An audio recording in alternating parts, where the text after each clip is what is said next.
It's not just the sunlight breaking through London's skyline today, there's a different kind of energy buzzing through the streets. Frustration. Betrayal. A burning cry for accountability. Outside Downing Street, the Union Jacks aren't fluttering in celebration but in protest.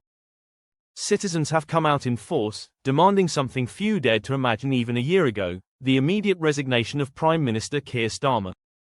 If this is the grown-up politics Starmer once promised, it appears the grown-ups have long since left the room.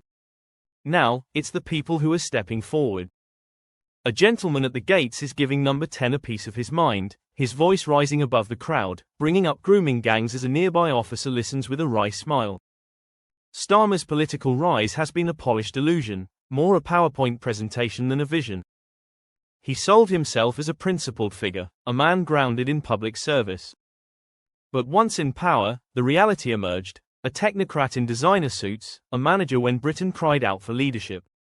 He's a figure with less magnetism than a tax return and the moral clarity of a soggy breakfast cereal.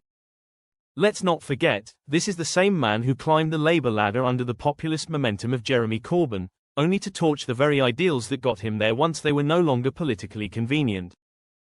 He hollowed out Labour's core and replaced it with a soulless centrism, the political equivalent of cold leftovers.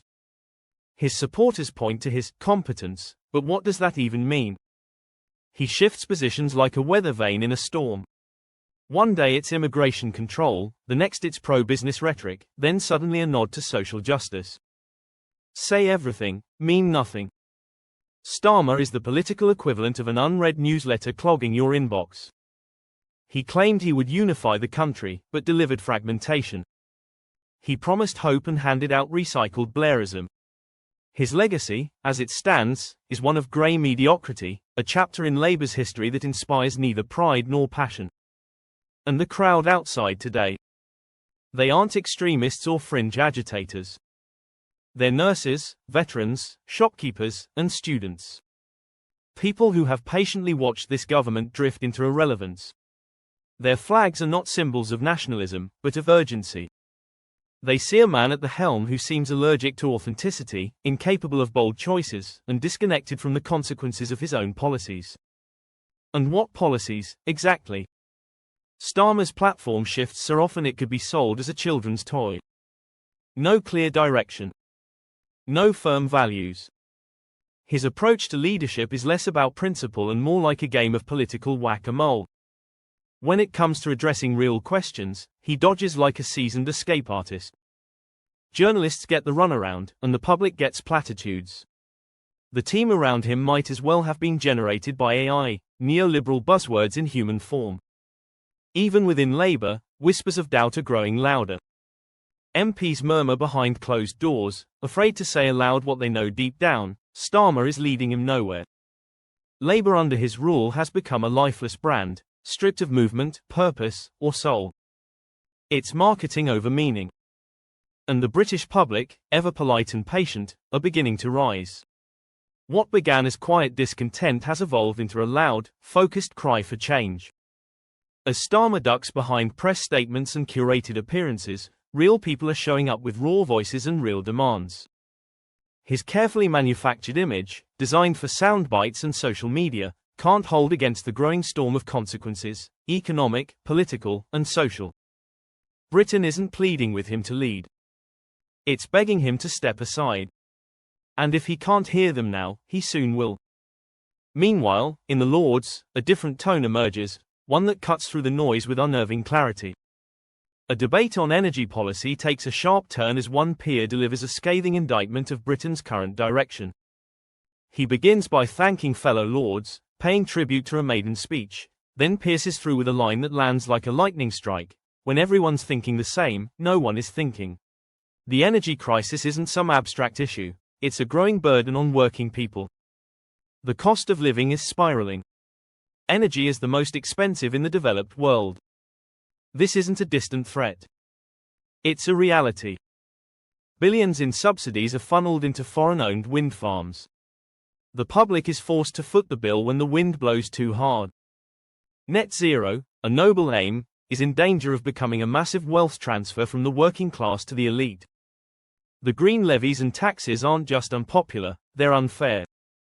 Ordinary people bear the cost, while multinational corporations cash in. It's time, he argues, not to abandon net zero, but to reassess the roadmap. 2025 is a good moment to reevaluate. The goal shouldn't just be clean energy, but affordable, secure energy. Times have changed.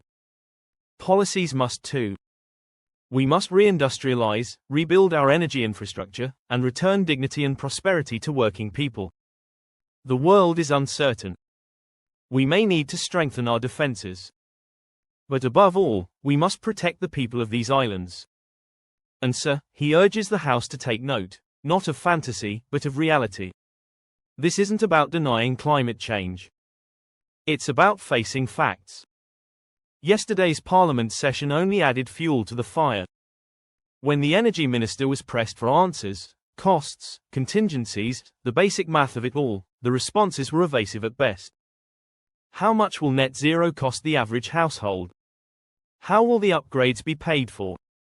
What happens when wind and sun fall short? Silence. Dodging. Deflection. These aren't the questions of denialists. They're the voice of a responsible democracy. But in today's Labour Party, even raising these points is treated as a kind of heresy. Debate is replaced by dogma. Parliament becomes a chorus of the like-minded.